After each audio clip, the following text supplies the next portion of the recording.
Oh, hello. Hello, friend. I didn't see you there. I think it's time for a drink. What do you think? I'm feeling something simple. You seem like an uncomplicated kind of guy, so I don't want to burden you with anything overwrought or too complex. We're going to keep things simple. And why don't we do a little classic build-in glass cocktail, because we haven't done that lately. So let's go ahead and make an Americano. We're going to use a highball glass. We're going to start by adding ice. I know this is usually not what we do, but I want to take you on a trip to Italy, where the Americano comes from. I know we just met, but I'm already taking you on a vacation. I'm love bombing you already. But you're just that charming and so handsome. Well, the Americano was created in 1860 at Campari's bar in Milan, and it builds off the Milano Torino, which was a simple 2-ingredient cocktail using sweet vermouth and Campari. The only thing different about our Americano, which we're now making, is that we're going to add some lovely bright effervescence in the form of some soda water. So I'm going to add 1.5 ounces of Campari, 1.5 ounces of sweet vermouth, and I'm going to top it up with some soda water. We're going to get a great rich red color to match my beautiful lips and my bodacious ass. And we're going to go from there. I just have a bit of wanderlust, you know what I mean? I'm craving an escape, which is why we're making some cocktails to celebrate la dolce vita. We're also going to make a Negroni, which is the child, the nephew of the Americano. Some people think that the Americano didn't get its name until Prohibition, when Americans, the heathens that they are, descended on Europe in search of a well-made cocktail. I'm just giving this a light stir to combine my simple 3 ingredients, and I'm going to garnish with a wedge of orange. My idea of the outdoors and my preferred sort of travel experiences involve luxuriating. My idea of the outdoors is having an Americano on a patio in Milan or Rome or Tuscany or wherever. But I've been woefully misunderstood by all of the past men in my life. My university boyfriend thought, you know who I should take on a very outdoorsy expedition? I should take Yvonne, because nothing says, let's in the woods, like someone that insists on being consistently well manicured. But nevertheless, he convinced me against my will to go climb Mount Kilimanjaro in Tanzania. As I said, not really that into the outdoorsy business, so I opted for the shortest, fastest, and easiest route up the mountain. Now we're making the equal parts Negroni with 1 ounce of each sweet vermouth, Campari, and London dry gin. So we schlep for 3 days uphill. At the end of the 3rd day, you stop, you get to nap for a few hours, and then you have to continue schlepping into some sort of horrific mountainous moonscape, which is profoundly unlikable, with really not much to look at except for the clouds, because now you're above them, which is alarming in its own right as someone that's terrified of heights, but we don't need to dig into that particular component of the experience.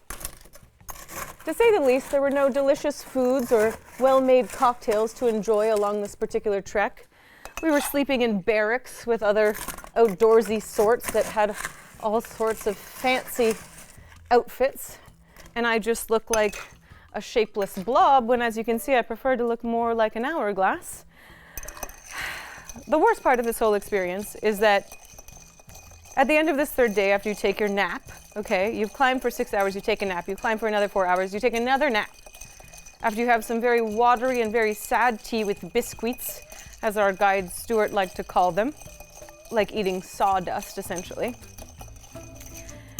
And then we wake up at 11:30 at night, and then we decide to do our final ascent. We don't decide. Nothing is within our control in this particular excursion. We are being forced to do whatever it is our guides instruct us to do, which is to begin our ascent at midnight. Now, I want you to know that there's a few physical activities that I quite enjoy doing at midnight, but climbing a mountain in the dark is not one of them. it was July 1st and it was also minus 30 degrees outside. My hands get cold when it's 24 degrees outside, so I'm not exactly built for these conditions. And then we're walking in the pitch black up loose scree, which is basically just gravel, and you have to lean forward so as not to fall backwards and topple down like a series of dominoes, everyone climbing up the hill behind you. Allegedly, you're supposed to get to the summit at sunrise at 6 a.m. When 6 a.m. rolled around, we were still 2 hours away from the summit. At this point, I can't feel my feet or my hands, and I have stolen my then boyfriend's down coat, so now I look like the f***ing Michelin Man because I'm puffed out to here. But unlike the Michelin Man, I don't have any great restaurants to attend along the way. So we get to the top. No one serves me any cocktails. I persevere. You take 3 pictures, and then you have to go down. And then my guide Stuart says, Yvonne, how long have your feet looked like this? And I say, I don't know, Stuart. They've been in these godforsaken boots this entire time. He takes off my boot and sees that my toes are completely white. Will I lose them? Will I keep them? Only time will tell. You go down the mountain in a very creative fashion. You just use your feet and you slide down a mountain of gravel, and your knees absorb every ounce of that impact. So at the tender age of 35, I've had both knees replaced.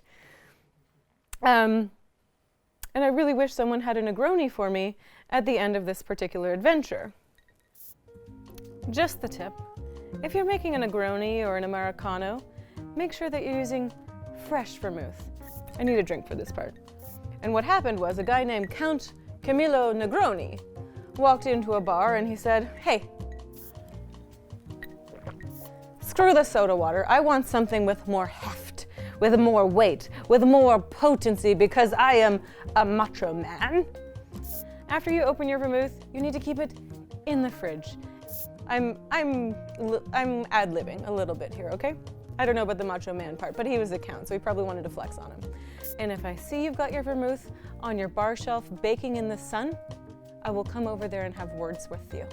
Orson Welles once said, the bitters are good for your liver, the gin is bad for it, but in the balance it all makes sense.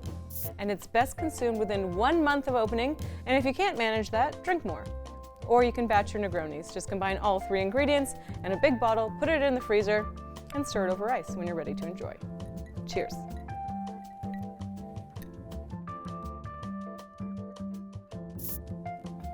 You're leaving? So soon? You're gonna make me drink alone? Oh, unbelievable, unthinkable. I'll just have to make a new friend.